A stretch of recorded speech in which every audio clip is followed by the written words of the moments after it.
दोस्तों, परमाणु की एक और बेहतरीन कहानी लेकर मैं आपके लिए आया हूं, तो देर न करते हुए कहानी शुरू करते हैं। जीना चाहे तो एक इंसान एक साथ कई कर्मशील जिंदगियां जी सकता है और उसका जीता जागता उदाहरण है यह इंसान जिसने अपनी जिंदगी को 3 रूपों में ढाल रखा है, जिसका पहला रूप है दिल्ली की आंख और रक्षक समझे जाने वाले वंडरमैन परमाणु का। दूसरा, फर्ज और कानून के लिए अपने प्राण तक न्यौछावर कर देने वाले कर्तव्यनिष्ठ पुलिस इंस्पेक्टर का। और तीसरा, जवां दिलों की धड़कनों को बढ़ा देने वाले विनय का। भारत के सबसे बड़े डिपार्टमेंट चीफ सन्स में आने के बाद आप भी मेरी तरह लदे फदे ही वापस लौटेंगे। इसी के साथ good shot is okay. Shipra तो दौड़कर विनय से लिपट ही गई। वाह विनय वाह, क्या शानदार एक्टिंग की है, क्या जोरदार डायलॉग बोले हैं। इस एंड को देखकर तो दूसरी एजेंसी वाले तुम्हें साइन करने सिर के बल दौड़े तुम्हारे पास पहुंचेंगे। इसकी ज़रूरत नहीं पड़ेगी क्योंकि मुझे मॉडलिंग का कोई शौक नहीं है। तुम्हारी जिद करने पर मैं राजी हो गया। जोरदार तो आप भी कम नहीं है मिस सैली मगरंजा, डिपार्टमेंट स्टोर की सेल्स मैनेजर। आपकी बड़ी बड़ी आंखें बहुत खूबसूरत हैं। Thank you. Autograph please. छिपरा को जलाने का यह अच्छा मौका है। गुर। विनय ने मुझे कभी इस तरह अपने पास नहीं आने दिया। अचानक सभी की सोचों पर हावी होती चली गई वह आवाज़ और वह दृश्य। ओह नो, ओह यह बैन वाला उस बच्ची को टक्कर मारकर भाग रहा है। काश मैं इस भीड़ में ना गिरा होता तो परमाणु बनकर उसे आसानी से रोक लेता। वैन रोकने वाला वैन में ही मौजूद था। तुम एक मासूम को टक्कर मारकर भाग रहे हो कराटो। मैं कहता हूँ गाड़ी रोको। बकवास मत करो प्रोफेसर, अगर मैंने गाड़ी रोक दी तो बहुत बड़ी गड़बड़ हो जाएगी, जबकि बॉस का हुक्म है कि किसी भी हालत में गाड़ी नहीं रुकेगी। गाड़ी जरूर रुकेगी और उसे रोकेगा तिरंगा। एक मासूम की ज़िंदगी को मुसीबत में डालकर भागने वाला सिर्फ एक ही जगह पहुंच सकता है और निसंदेह वह जगह है जेल। इसकी फुर्ती के आगे बिजली भी मात खा जाए। हालांकि उसका प्रतिद्वंदी भी कम नहीं है, लेकिन मेरे अंदाज की तिरंगा जिस असाधारण फुर्ती और दिमाग का इस्तेमाल कर रहा है उसके आगे वह प्रतिद्वंदी ज़्यादा देर नहीं टिक सकता। लो, वह मैदान छोड़कर भाग भी खड़ा हुआ, लेकिन वह भागकर वैन में ही क्यों घुस गया। विनय के सवाल का जवाब पल भर में ही उसके सामने आया। उसके वैन में बैठते ही वैन के लोहे की दीवारों में छोटी छोटी खिड़कियां बन गई हैं और उन खिड़कियों से बाहर निकल रही हैं गोलियां, उगलती मशीन गनें और बारिश की बूंदों की बरसती गोलियों से। अब तक तो बच ही रहा है तिरंगा, लेकिन ज़्यादा देर बचा रहेगा इसमें मुझे शक है। मैं चाहकर भी उसकी सहायता नहीं कर पा रहा हूँ क्योंकि मैं न सिर्फ भीड़ से गिरा हूँ बल्कि गोलियों की आवाज़ों से डरी छिपरा में तो मुझे बुरी तरह से जकड़ रखा है। मुझे अपना दिमाग दौड़ाकर इस भीड़ से निकलने का कोई उपाय करना चाहिए, वरना बेचारे तिरंगा की खैर नहीं। तिरंगा को बेचारा कहने वाले विनय को दूसरे ही पल अपनी सोच बदलनी पड़ी। उसे मानना पड़ा कि तिरंगा बेचारा नहीं बल्कि एक ऐसा इंसान है जो न केवल विपरीत परिस्थितियों में अपनी फुर्ती के बल पर संभलना बल्कि अपनी बुद्धि के बल पर उससे जूझकर उन्हें अपने पक्ष में करना भी जानता है। लेकिन यह परिस्थिति इतनी आसानी से तिरंगा के पक्ष में नहीं होने वाली थी। इसका पता तुरंत ही तिरंगा को भी चल गया और विनय को भी। ओह, ये क्या हो रहा है। वैन की बॉडी 2 हिस्सों में बट गई और अब वहाँ रखी नजर आ रही है एक मिनी तोप। पूरे शहर को राख में मिलाने के लिए काफ़ी है यह छोटी तोप, लेकिन फिलहाल इसका निशाना होगा तू और वह जो तुझे बचाने बीच में आएगा। उफ, कोई सोच भी नहीं सकता था कि साधारण लगने वाली वैन असल में चलता फिरता बारूद घर होगी। अब तो मुझे बीच में पड़ना ही होगा और इसके लिए चिल्लाना होगा। भागो, अपनी जान बचानी है तो भागो यहाँ से। भाग खड़े हो वहाँ खड़े लोग, जबकि अभी भी उस साक्षात मौत से जूझ रहा था वह जाबाज।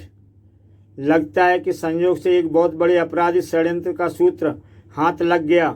मुझे इस सूत्र के सहारे उस षड्यंत्र की तह तक पहुंचना है और इसके लिए मुझे अपनी जान इस मौत से बचाए रखनी होगी। उफ, लेंजर किरणों की धार से तो बच गया तिरंगा, लेकिन इस धार में फंस गया सिर्फ एक पल के लिए, और वही एक पल उसकी जिंदगी का आखिरी पल साबित होने जा रहा था, क्योंकि वह बेखबर था तोप से छूटी उस लेंजर किरणों से और उसका निशाना बनना अब एकदम निश्चिंत था। लेकिन ठीक तभी यह कहावत चरितार्थ हो गई कि जाको राखे साइया मार सके ना कोई, और उसे बचाने वाला था परमाणु। परमाणु, तूने तिरंगा को बचाया, कोई बात नहीं, इसके साथ अब तू भी मर। तिरंगा को बचाने वाले को ये लेंजर किरणों क्या मौत भी नहीं छू सकती। अब देखो तू कितना बड़ा सूरमा है। गिरने के बाद वह तेजी से संभला और भाग खड़ा हुआ। इतना सब कुछ करने के बाद हम तुझे यहाँ से बचकर निकल भागने देंगे, ऐसा तूने कैसे सोच लिया? उसका पीछा किया जाने लगा है, अब वह मेरे किसी काम का नहीं। उधर ना जाने कहाँ से वह स्विच दबा और इधर, अरे ये एकाएक इसे क्या हुआ? यह तो जल बिन मछली की तरह झटपटाने लगा। ज़्यादा देर नहीं रही उसकी वह छटपटाहट। कुछ ही पलों बाद उसे छटपटाहट और उसके प्राणों को उसके शरीर से छुटकारा मिल गया। अपने साथ एक बहुत बड़े रहस्य को लेकर ख़त्म हो गया। या काश ये जिंदा रहता तो बहुत से सवालों का जवाब मिल सकता था। जवाब तो अब भी मिलेंगे और उन्हें देगा इसका वह साथी जो अभी तक तो बहुत बुत बना खड़ा रहा, मंजर देख रहा था, लेकिन इसके मरते हुआ दुम दबाकर भाग खड़ा हुआ। पकड़ो उसे, वह बचकर नहीं निकलना चाहिए। दोनों तेजी से उसके पीछे लपके और हैरान रह गए। अभी एक सेकंड पहले वह यहाँ था और अब कहीं भी नहीं। वह इतनी जल्दी यहाँ से भागकर नहीं जा सकता, यहीं कहीं छिपा होगा। खोजो उसे। परमाणु और तिरंगा उसकी खोज में लग गए, जो उन्हें कहीं नजर नहीं आया। और अता भी कैसे? वहाँ के पेड़ पौधों का एक हिस्सा जो बना हुआ था वह, लेकिन परमाणु और तिरंगा की नज़रों से वह बच गया। इधर परमाणु और तिरंगा, शुक्र है बच्ची को ज़्यादा चोट नहीं लगी। यह सदमे से बेहोश हो गई है, मैं इसे अस्पताल पहुंचाता हूं। अरे ये तो सैली मैडम की बहन है। वह इन नज़रों में था जिससे बहकर नीचे गिरते आंसू आंसू नहीं, बर्फ के छोटे गोले थे। वापस यहीं लौटना परमाणु, तब तक मैं यहाँ कोई ऐसा सूत्र तलाशने की कोशिश करता हूँ जिसके बल पर हम आगे बढ़ सकते हैं। परमाणु के ओझल होते ही तिरंगा अपने काम में जुट गया। अपराधी अपने पीछे कोई ना कोई सूत्र जरूर छोड़ जाता है, बस उसे ढूंढने वाली नजरें चाहिए। खरोंच से, क्योंकि ठीक बिल्ली जैसा ही निशान इसके चेहरे पर भी है। इसका मतलब एक ही है। यह एक जिस गैंग का है सदस्य, उसका नाम है खरोंच आर्मी। तिरंगा की खोजी निगाहों से न बचा रह सका वह सूत्र। इसकी जेब से निकले इस बिल्ली पर एक अजीब सा निशान है जिसके नीचे लिखा है आर्मी। आर्मी तो समझ में आता है, लेकिन इसे निशान का संबंध किससे है? लेकिन यह खरोंच आर्मी है क्या? हैरान हुआ परमाणु भी वहाँ सब जानकर। खरोंच आर्मी, ये क्या नाम हुआ पता नहीं, लेकिन इतना जरूर है कि शहर में कोई ऐसी संगठन सिर उठा रहा है जिसके पास छोटे बड़े हथियारों का जखीरा है। आजकल सारा शहर चुनावी रंग में रंगा हुआ है, इसलिए यह खरोंच आर्मी के सदस्य जरूर कोई बड़ी वारदात करने की फिराक में होंगे। तुमने ठीक कहा तिरंगा, हमें पूरी तरह सजग रहना होगा। दिल्ली के दो रखवाले जिसके लिए चिंतित थे। बात एकदम सही थी और उसका सबूत थी शहर की इस शानदार इमारत से आती हुई आवाज़ें। परमाणु और तिरंगा की वजह से खरोंच आर्मी को बहुत बड़ा नुकसान उठाना पड़ा। अभी तक तो हिंदुस्तान के अपराधी व आतंकवादी सिर्फ बंदूक, बम, रॉकेट लॉन्चर तक ही सीमित थे। उन्हें एक छोटा सा मेंटल टैंक मुहैया कराने का यह हमारा प्रथम प्रयास था। आप कहें तो हम दोनों को इस दुनिया से विदा कर दें जनरल खरोच। नहीं नहीं कैप्टन, जनरल खरोच का उसूल है कि दुश्मन को बिना चेतावनी के बड़ी छावनी की तरफ बढ़ने दिया जाए ताकि उसे पूरी तरह घेर कर उसकी सारी शक्ति के साथ उसे नष्टबूद किया जा सके। लेकिन तुम्हें निराश होने की जरूरत नहीं मर्डर स्पेशलिस्ट कैप्टन किलर। मैंने तुम्हारे और तुम्हारे किलर पलटन का मनपसंद काम पहले ही सोच रखा है। जैसे चील मांस पर झपटती है वैसे उन फोटों पर झपटा मर्डर स्पेशलिस्ट कैप्टन किलर। धन्यवाद जनरल। समझ लो ये तीनों नेता अब कुछ ही घंटे इस दुनिया में सांस ले पाएंगे। हमारा पहला शिकार होगा ब्रज बिहारी। हमारा नेता कैसा हो? ब्रज बिहारी जैसा हो। तभी वहाँ कैप्टन किलर पहुंच जाता है। ना भी हो तो काम चलेगा।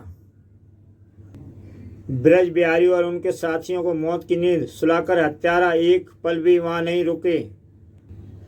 और मेरा दूसरा शिकार है या नेता बब्बन यादव, जिसे मरना है एक मुठभेड़ में। और ये मेरे और मेरे साथियों के लिए चूहे मारने जैसा आसान काम होगा, क्योंकि हमें आधुनिक हथियारों से लैस, जबकि बब्बन और उसके साथियों के पास हथियारों के नाम पर सुई भी नहीं होगी, क्योंकि सरकार ने उनके हथियार पहले ही जब्त कर रखे हैं।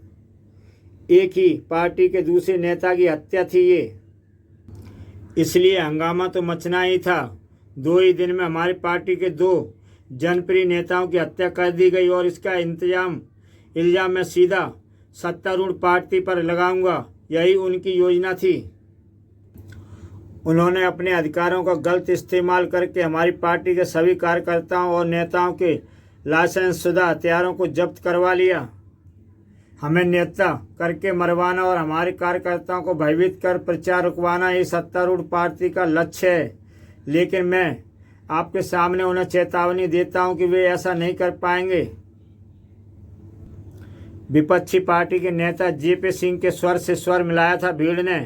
हाँ, नहीं कर पाएंगे। और एक भी और नेता की हत्या होने का मतलब है कि हम इनकी वर्दियों के खतरे में पड़ जाना, जिसकी गूंज सत्तारूढ़ पार्टी के गलियारे से होती हुई पुलिस हेडक्वार्टर तक भी सुनाई दी। इसलिए कुछ भी करो लेकिन हत्यारों को गिरफ्तार करो, समझे? Yes sir, you may go now. उन हत्यारों को मैंने जल्द ही गिरफ्तार करके उसके लिए बहुत बड़े बेहद सतर्क रहना होगा, इंस्पेक्टर विनय के रूप में भी और परमाणु के रूप में भी। उस घटना में तिरंगा को भी हरकत में ला दिया। पिछले 2 दिनों में जिन 2 नेताओं की हत्या हुई है वे दोनों एक ही पार्टी के हैं, इसलिए उनकी हत्याओं के पीछे खास ही मकसद है, जिसे जानने के लिए मुझे काफ़ी गहराई से छानबीन करनी होगी, जिसकी शुरुआत करने के लिए नेता बब्बन यादव का यह रेजिडेंस कम ऑफिस एकदम ठीक रहेगा। और तिरंगा सबूत तलाशने लगा। कागजों के बीच छिपी यह फाइल कैसी है? इसमें तो सिर्फ एक बड़ी फोटो है जिसमें 4 आदमी हैं, जिनमें से 3 को मैं पहचानता हूँ। लेबर पार्टी के जेपी सिंह के इर्द गिर्द ब्रज बिहारी बब्बन यादव खड़े हुए हैं, लेकिन ये चौथा कौन है? इसकी शक्ल भी कुछ जानी पहचानी सी लग रही है, लेकिन इसका नाम ध्यान आ गया। ये 5वां आदमी तो बम्बई बम कांड का सबसे बड़ा अपराधी और अंडरवर्ल्ड डॉन दाऊद इब्राहिम है। तिरंगा का दिमाग तेजी से काम करने लगा। इस फोटो का कागज़ नया है, इसका मतलब यह फ़ोटो हाल ही की है और इसके यह साबित होता है कि जो केवल यह सब हाल ही में दाऊद इब्राहिम से मिले हैं, बल्कि उससे इनके घनिष्ठ संबंध भी हैं और यही कारण हो सकता है उन दोनों नेताओं की हत्याओं का। और अगर कारण यही है तो 2 हत्याओं के साथ ही मामला खत्म नहीं हो गया। अभी एक हत्या और होनी है, वह है लेबर पार्टी का मुख्य नेता जेपी सिंह। मेरा अंदाज़ा एकदम सही निकला, लेकिन मुझे इन हत्यारों के मंसूबों पर पानी फेरना है। जेपी सिंह की जान बचाकर उन हत्यारों से भिड़ गया तिरंगा, जिन्हें ढूंढने के लिए परमाणु पूरे शहर के चक्कर काट रहा था। अचानक प्रोफेसर की आवाज़ ने परमाणु को चेताया। परमाणु जिनकी तलाश में घूमते फिर रहे हो वे तुम्हें मिल सकते हैं बोट क्लब पर। तिरंगा जिन्हें मात करने के लिए जी जान से जुटा हुआ है। ओके प्रोफेसर, मैं तुरंत ही पहुंचता हूँ वहाँ। कुर्सियाँ हमेशा बैठने के लिए ही नहीं, कभी कभी दुश्मनों को थोबड़ा तोड़ने के काम भी आती हैं। और अपनी ढाल से तो कई काम लेता हूँ, जैसे गोलियों को रोकना और गोलियां उगलने वाले हथियारों के हमलावरों से हाथ छुड़ाना। ऐसे काम मेरी ढाल अपनी मर्जी से करती है, लेकिन ऐसा काम मैं बिना मर्जी के भी कर देता हूँ। उफ, सिर पर लगी चोट ने अभी तिरंगा को संभलने भी नहीं दिया था कि स्टैन गनों से निकली गोलियों की वह बाढ़ उसके शरीर से टकराई। गोलियों की ऐसी बरसात जो चट्टानों तक कस्सियाँ भेज सकती थी, उसके सामने तिरंगा के हाड़ मांस के शरीर की क्या बिसात थी। फलस्वरूप किसी मदमस्त शराबी की तरह लहराया। तिरंगा का जिस्म नीचे आ गिरा, मर गया। वह तिरंगा जो अपराधियों के काल बनकर लहराता था। ठीक तभी वहाँ गूंजी उस मेघ गर्जना को सभी के रोंगटे खड़े कर दिए। एक सच्चे देशभक्त को मौत देकर तुम बचकर नहीं जा सकते। तिरंगा के शरीर में धंसी एक एक गोली का हिसाब देना होगा तुम्हें। तिरंगा को खून से रंगने की बहुत भयानक सजा मिलेगी तुम्हें। तिरंगा की मौत के ख्याल से मानो पागल कर दिया था परमाणु को। क्या तिरंगा मारा गया? क्या परमाणु ने तिरंगा की मौत का बदला लिया? ये सब जानने के लिए मेरा YouTube चैनल सब्सक्राइब करें और देखें इसका दूसरा भाग, खरोंच 2। और तिरंगा और नेताओं की हत्यारों को परमाणु पकड़ सका। कल फिर मिलेंगे इसके दूसरे भाग को लेकर, जिसका नाम है खरोंच भाग 2। दोस्तों, आज जो मैं कहानी लेकर आया हूँ उस कहानी का नाम है खरोंच भाग 2। दोस्तों, इस कहानी को अच्छी तरह समझने के लिए मेरा YouTube चैनल में जाकर आप इसका पिछला भाग खरोंच देख सकते हैं, तभी आपको ये कहानी अच्छी तरह से समझ में आएगी। अब आगे कहानी शुरू करता हूँ। सब कुछ भूलकर तिरंगा के हत्यारों को मौत देने का जुनून सवार हो गया उसके सिर, और वो ऐसा कर भी देता। अब रुक जाओ परमाणु, मेरी मौत का बदला लेने के लिए इनके खून से अपने हाथ मत रंगो, क्योंकि मैं जिंदा हूँ। तिरंगा, तुम जिंदा हो, तुम्हें कुछ हुआ नहीं। कैसे? बताऊंगा दोस्त, पहले इन्हें अपने घातक परमाणु छलनों से मुक्त करो और करो मेरे साथ मिलकर इनकी धुनाई। असमझ में फंसा परमाणु भी तिरंगा के साथ शुरू हो गया। अब कहाँ ठहरते हत्यारे उन जाबाजों के सामने। भाग खड़े हुए सभी, लेकिन सिर्फ 2 ही कदम भाग पाए थे कि चीख कर जमीन पर गिरते चले गए। ओह, हमें इनका भी पीछा करने का मौका नहीं मिला। और मुश्किल यह है कि हम इन्हें बचाने के लिए कुछ नहीं कर सकते, क्योंकि हम ये नहीं जानते कि ऐसी कौन सी चीज़ है जो इनको तड़पा तड़पा कर मार डालती है। उनकी हालत देखकर जहाँ परमाणु और तिरंगा हैरान थे, वहीं खून उतर आया था पास ही खड़ी वैन में मौजूद इस शख्स की आंखों में। परमाणु और तिरंगा की वजह से सारा प्लान चौपट तो हुआ ही, साथ ही मेरी हत्यारी पलटन के कई जाबाज सिपाही भी मारे गए। उन दोनों को अब जीने का कोई हक नहीं। परमाणु और तिरंगा को मरना होगा अब मर्डर स्पेशलिस्ट कैप्टन किलर के हाथों। उफ, बचो। कैप्टन किलर जिसे मौत देने की सोच ले, वह कुछ देर मौत को तो मात दे सकता है, लेकिन अंत उसे मौत का निवाला बनना ही होता है। और ठीक यही तुम्हारे साथ होगा। मौत बनकर चाहे सारा जमाना आए, बाल भी बांका ना हो सके जो खुदा ना चाहे। उफ, मैं तो समझ रहा था कि मेरी ढाल के वार से इसके सिर पर मौजूद हथियार कट जाएगा। तिरंगा के साथ ही परमाणु का प्रयास भी असफल हुआ। ओह, परमाणु छलनों को अपने तक पहुंचने से पहले ही उसने खत्म कर दिया। सावधान परमाणु, इसके सामने पड़ना हमारे लिए बहुत खतरनाक साबित हो सकता है। सही कहा तिरंगा ने, और इसी के साथ मुझे जूझ गया मैं इससे निपटने का उपाय। लेकिन उसके लिए मुझे अपनी बेल्ट का यह बटन दबाना, यहाँ से ट्रांसमिट होकर उसके पीछे पहुंचना होगा और दबोचना होगा इसे अपने बाहुपाश में।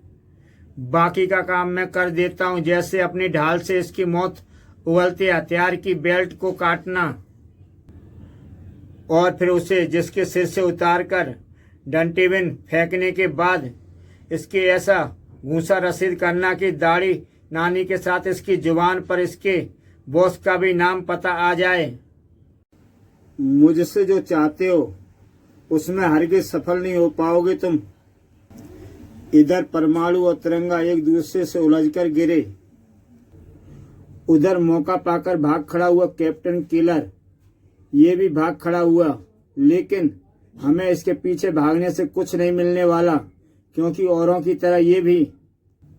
और इस बात दोनों को ही ये विश्वास था कि भागने वाले को पीछा किए जाने का आभास नहीं हुआ है। इस बात तो वे शर्ती है उसके अड्डे तक पहुंच जाएंगे। किंतु तभी तड़पा कैप्टन किलर और सड़क पर जा गिरा। बुरी तरह तड़प तड़प कर मरा। औरों को बेदर्दी से मार देने वाला मर्डर स्पेशलिस्ट। खरौच आर्मी के सदस्यों को जैसे ही हम पीछा करते हैं उनके बॉस को इसका पता चल जाता है और वह किसी तरह यंत्र की सहायता से अपने साथियों को तड़पा तड़पा कर मार डालता है। लेकिन उस बॉस को ये पता कैसे चलता है कि हम उसके आदमी का पीछा कर रहे हैं? महत्वपूर्ण सवाल यही है, लेकिन हमारी व्यवस्था है कि हम इसका जवाब नहीं ढूंढ सकते। अरे, पिछली बार जिस तिल जैसे काले धब्बे को मैंने तुम्हारे चेहरे की दाईं तरफ देखा था, आज बाईं तरफ कैसे पहुंच गया?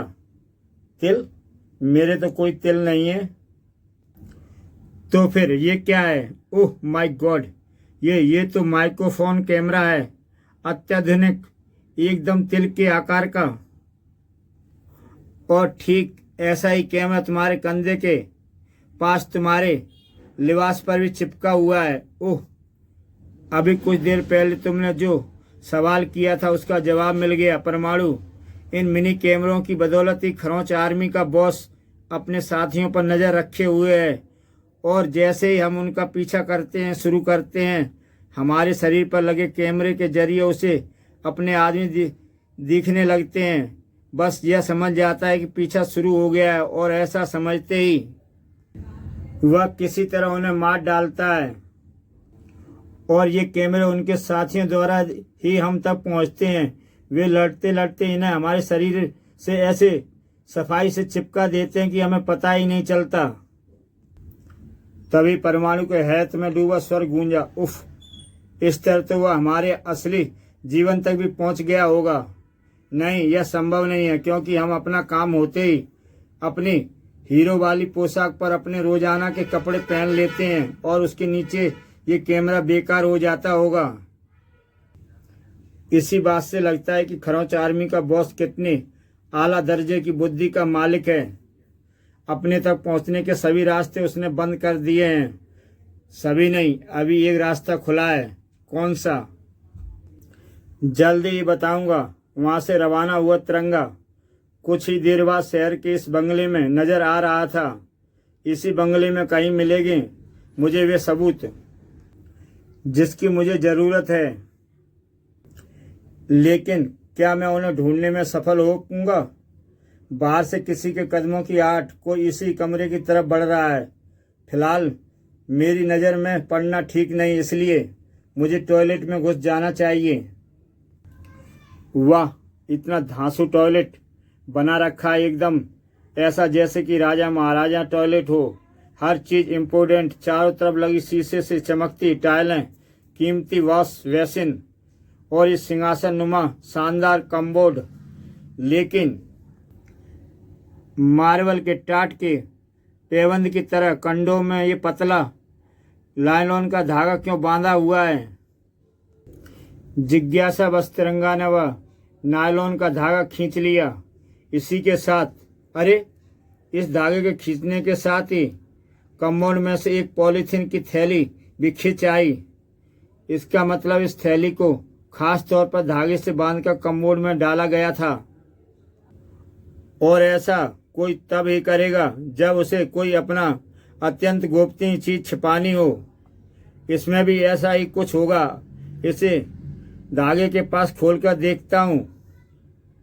पॉलीथीन की थैली को धोकर तिरंगा ने उसे खोला और जो चीज सामने बरामद हुई उसे देखकर अचंभित रह गया। सिर्फ इस फोटो को छिपाने के लिए इतने सुरक्षित स्थान का इस्तेमाल किया गया था, जबकि इस फोटो की एक कॉपी को मैं ब्रज बिहारी के घर पर भी देख चुका हूँ। नहीं, ये फोटो वो फोटो नहीं है।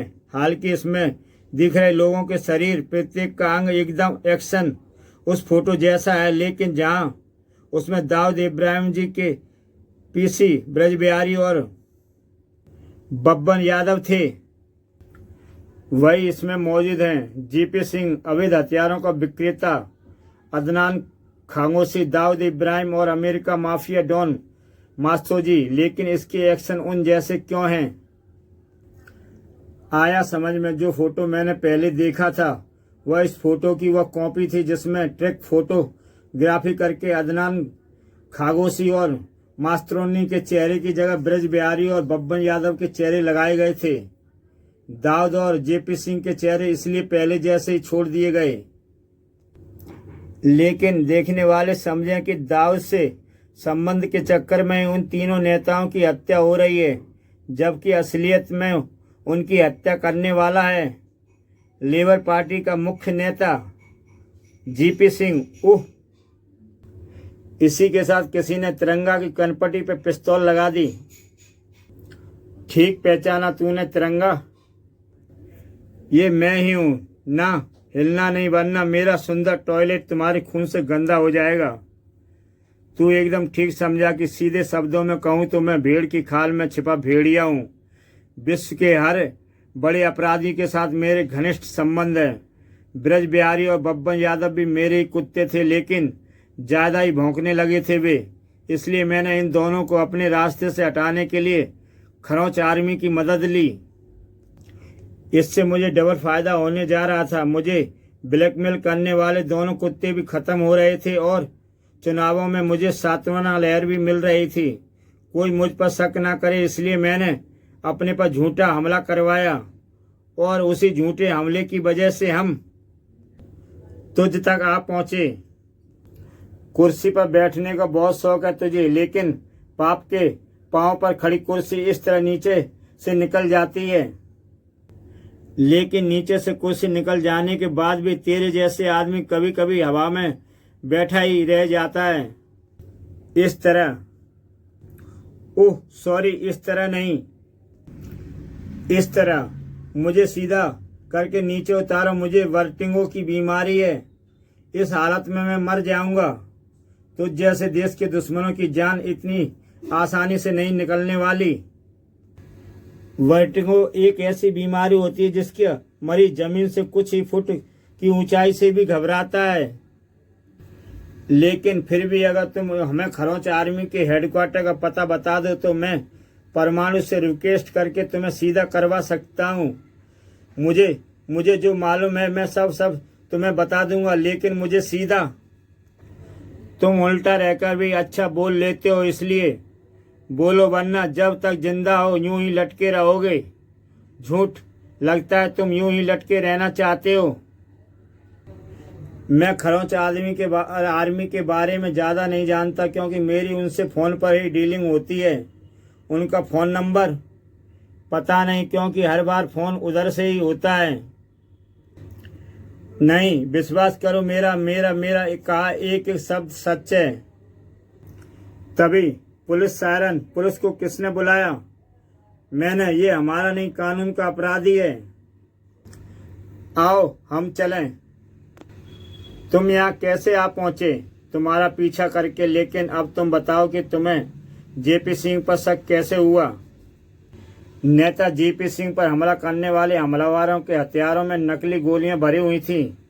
नकली गोलियां? क्या मतलब? मेरा लाश बनकर गिरना फिर जिंदा हो जाना कोई चमत्कार नहीं था। मुझसे टकराने वाली गोलियां नकली थी, जिसके धक्के से मैं कुछ पलों के लिए नीचे गिर गया था और सभी ने समझा कि मैं मर गया। इसी बात ने मुझे जीपी सिंह के बारे में सोचने के लिए विवश कर दिया। कुछ ही देर बाद दिल्ली में स्थित विश्वविख्यात लोटस टेम्पल के पास मौजूद थे दिल्ली के दोनों रखवाले। नेता जेपी सिंह भी हमें खरोंच आर्मी के हेडक्वार्टर व उनके बारे में कुछ भी नहीं बता पाया, जबकि मैं उसे अंधेरे में एक किरण के समान समझ रहा था। अंधेरे में किरण, लगता है तुम्हारे शब्दों ने मुझे खरोंच आर्मी का पता बता दिया है। क्या मतलब? मेरे साथ चलो, मतलब अपने आप समझ जाओगे जल्दी। उस इमारत को देखकर बताओ तिरंगा की, उसमें तुम्हें कोई खास बात नजर आती है? कुछ खास नहीं। इमारत की दीवार पर रंग बिरंगी टाइलों से बने एक डिजाइन के सिवा, जैसे शायद आकाश में चमकती बिजली। नहीं, खरोंच के निशान का आभास होता है। बिल्कुल ठीक सोचा तुमने, यही हो सकता है खरोंच आर्मी का हेडक्वार्टर। मान गए परमाणु ऊंचे उड़ने से कोई ऊंचाई चीज हो, मान गए परमाणु ऊंचे उड़ते हो और वाकई ऊंची चीज हो। परमाणु तिरंगा, ये दोनों यहाँ कैसे आ पहुंचे? लेकिन यहाँ आकर इन्होंने अपनी मौत को दावत दी है, क्योंकि ये नहीं जानते कि जनरल खरोंच को अपने दुश्मनों को घेर कर मारने में ही मजा आता है। पलटन नंबर 23 अटैक। देश की रक्षा के लिए निकलते हैं जो जान हाथ पर रखकर हथेली पर। कहाँ लिखा होता है उनका नाम? गद्दारों की गोली पर। लिखा भी होगा तो क्या होगा? होगा वही जो मंजूर खुदा होगा। वाह परमाणु भाई, क्या शेर मारा है। ये सब तुम्हारी संगत का कमाल है तिरंगा प्यारे। तो इसी के साथ हमने चित कर दिए अपने दुश्मन सारे। इसी के साथ जनरल खरोंच को अपनी विचारधारा बदल देनी पड़ी। इस तरह मैं अपने उद्देश्य में सफल नहीं हो सकता। अब मुझे अपने सबसे बड़े हथियार इस्तेमाल करना ही होगा, परमाणु और तिरंगा का विरुद्ध। बिजली की तरह चलते परमाणु और तिरंगा के हाथों को रोक दिया उसने आ लिपटी मजबूत बेलों ने, जो उनके हाथों से निकली थी, जिसे परमाणु बहुत अच्छी तरह जानता था। वृक्षा, तुम जो तबाही मचा रहे हो, उसे रोकने मुझे ही आना पड़ा। ओह, तो तुम खरोंच आर्मी के संरक्षक हो, उन्हें किसी भी खतरे से बचाने वाले सबसे बड़े हथियार। लेकिन तुमने तो कहा था कि तुम अब कभी अपराध के रास्ते पर नहीं चलोगे, फिर क्यों? तुम्हारे क्यों का जवाब मेरे पास नहीं है परमाणु, लेकिन मेरे पास है, और वह यह कि पाप की दौलत को अपना ईमान समझने वाला व्यक्ति किसी भी गलत रास्ते पर चल सकता है। तिरंगा का कहना सही है वृक्षा, तुम जैसे 7 जन्म तक भी नहीं सुधर सकते। मैं यह सब क्यों कर रहा हूँ, यह मैं तुम्हें समझाना तो चाहता हूँ परमाणु, लेकिन इसके लिए समय नहीं है, क्योंकि ना तो मुझे वार करने से फुर्सत है और ना तुम्हें बचने से। जनरल खरोंच का आदेश है कि मुझे तुम्हें मात देनी है, हर हाल में, चाहे इसके लिए मुझे अपनी वृक्षा शक्ति का एक एक कतरा ही क्यों ना इस्तेमाल करना पड़े। उफ, बेलों के उस ढेर ने न सिर्फ परमाणु और तिरंगा को बेबस किया, बल्कि अपना कसाब बढ़ाकर उनकी नसों में बहते खून के बहाव को रोककर उन्हें बेहोश भी कर दिया। लेकिन सिर्फ इन्हें बेहोश करने से काम नहीं चलने वाला वृक्षा, मैं चाहता हूँ इन्हें यमराज के पास भी तुम ही पहुँचाओ। नहीं, मैं ऐसा नहीं कर सकता। तुम्हें ऐसा करना ही होगा, वरना तुम जानते हो मैं क्या कर सकता हूँ।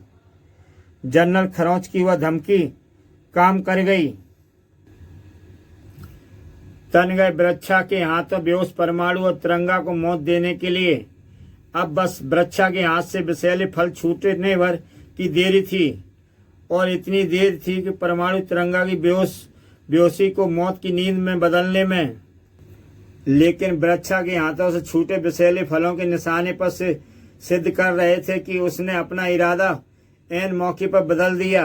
वृक्षा, जनरल खरोंच की चीख पर तुम जो चाहे कर सकते हो खरोंच, लेकिन मैं परमाणु और तिरंगा जैसे देश प्रेमियों के खून से अपने हाथ नहीं रंग सकता। तुम मेरी आर्मी के सबसे बड़े हत्यारे हो, इसलिए मुझे तुम्हारी ये अदा भी पसंद है। रही इन दोनों की बात, तो मैं इन्हें अपने हाथों से अपने तरीके से मारूंगा, तड़पा तड़पा कर। लगभग एक साथ वापस लौटे परमाणु और तिरंगा के होश। ओह, जनरल खरोंच ने हमें कैद कर लिया है। खरोंच के हेडक्वार्टर में प्रोफेसर की डिफेंसिव काम नहीं कर रही, वरना मेरी हालत देखकर वह जरूर मुझे ट्रांसमिट कर लेते। ओह, बंधन इतने मजबूत हैं कि मैं टस से मस नहीं हो पा रहा हूँ। मेरे हेडक्वार्टर में चूहे की तरह कैद हैं। दोनों सच्चे देशभक्तों का जनरल खरोंच स्वागत करता है, लेकिन कुछ देर बाद तुम्हारा स्वागत करेगी मौत। वैसे तुम दोनों को मौत देने में मुझे ज़्यादा मज़ा इसलिए आएगा कि तुम अपने देश के सबसे रखवाले समझते हैं। तुम्हें अपने आप को देश का रखवाला कहने वाला हर शख्स मेरा दुश्मन है, क्योंकि मेरे चेहरे पर तुमने जो लंबी खरोंच का निशान देख रहे हो, यह उन्हीं की देन है। मैं खुद तुम्हारी तरह देश का रखवाला बनना चाहता था। बचपन से ही मुझे फौजी युद्धों के बारे में सुनकर पढ़ना अच्छा लगता था, तभी से मैं फौजी बनना और देश के लिए लड़ने के सपने देखता था। जमीन के दहलीज पर कदम रखते ही मेरा वह सपना पूरा हो गया। उन दिनों भारत का पड़ोसी देश से युद्ध चल रहा था जब मैं फौज में भर्ती हुआ। धरा का धरा रह गया, क्योंकि अफसरों की वजह से मुझे सफाई करने और जवानों की लाशों को ढोने का काम करना पड़ा।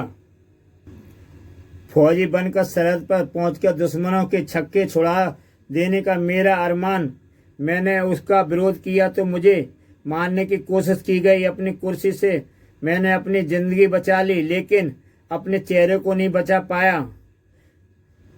संगीन के बार में जिस तरह मैं पड़ गई थी, एक गहरी सी ना मिटने वाली खरोंच, और वह खरोंच मेरे चेहरे पर ही नहीं मेरे दिल पर भी लगी। मैं वहां से भाग खड़ा हुआ और फिर मैंने बना ली अपनी आर्मी, जिसका जनरल हूँ मैं। जनरल खरोंच तुम जैसे का दुश्मन, और मैंने इंतजाम किया तुम दोनों को तड़पा तड़पा कर मारने का। उस बिल्लेनुमा यंत्र से जो तुम दोनों की छाती पर लगा हुआ है, जिसके चालू होते ही तुम तड़प उठोगे। जैसे ही खरोंच ने एक बटन दबाया, दोनों तड़प उठे और चीखने लगे। तड़पो तड़पो, खूब तड़पो, तब तक तड़पो जब तक यमराज तुम्हें अपने पास न बुला लें। उफ, कितना मजबूर हूं मैं, चाहकर भी परमाणु और तिरंगा को बचाने के लिए कुछ नहीं कर सकता। अब कुछ ही पलों में मौत परमाणु और तिरंगा का मुकद्दर बन जाएगी। और ये क्या हुआ? अचानक वे दोनों सामान क्यों नजर आने लगे और उनका वातावरण सर्द क्यों हो गया है? बर्फ के भारी टुकड़े, इसका मतलब आप पहुंची है मैडम कोल्ड। होश में आते ही तुम्हारे बनाए कैद खाने की सलाखों को अपनी ठंडी आग से पिघलाकर मैं यहाँ आ पहुंची। खत्म कर डालो इसे। अब तक अपनी शैली की वजह से मजबूर वृक्षा अब तुम पर कहर बनकर टूटेगा। शैली मैडम कोल्ड है। मैडम कोल्ड को छू जाए ऐसी गोली अभी दुनिया की किसी फैक्ट्री में नहीं बनी। वैसे भी हमारी जान बचाने वाले की आंच भी आए, ये हमें मंजूर नहीं। तिरंगा और परमाणु अब कहाँ पीछे रहने वाले थे? अब उन चारों के आगे कहाँ टिक पाती खरोंच आर्मी और जनरल खरोंच। जनरल खरोंच को बेहोश करने के बाद मैडम कोल्ड और वृक्षा की तरफ पलटा परमाणु। तुम दोनों ने हमारी सहायता की, इसके लिए हम तुम्हारे आभारी हैं, लेकिन पिछली बार की तरह इस बार मैं तुम दोनों को भागने नहीं दूंगा। अब हमें भागने की जरूरत भी नहीं है। हम स्वयं कानून के हवाले करके अपने पापों का प्रायश्चित करना चाहते हैं, क्योंकि अब हमने एक दूसरे के साथ रहने का फैसला कर लिया है। जिस लड़की के एक्सीडेंट की वजह से तुम दोनों खरोंच गैंग के पीछे लगे, वह लड़की मेरी छोटी बहन थी। उसकी हालत देखकर मेरा खून उबाले मारने लगा। मैं मैडम कोल्ड बनकर उन ड्राइवर को सजा देना चाहती थी, लेकिन उससे तुम लड़ रहे थे।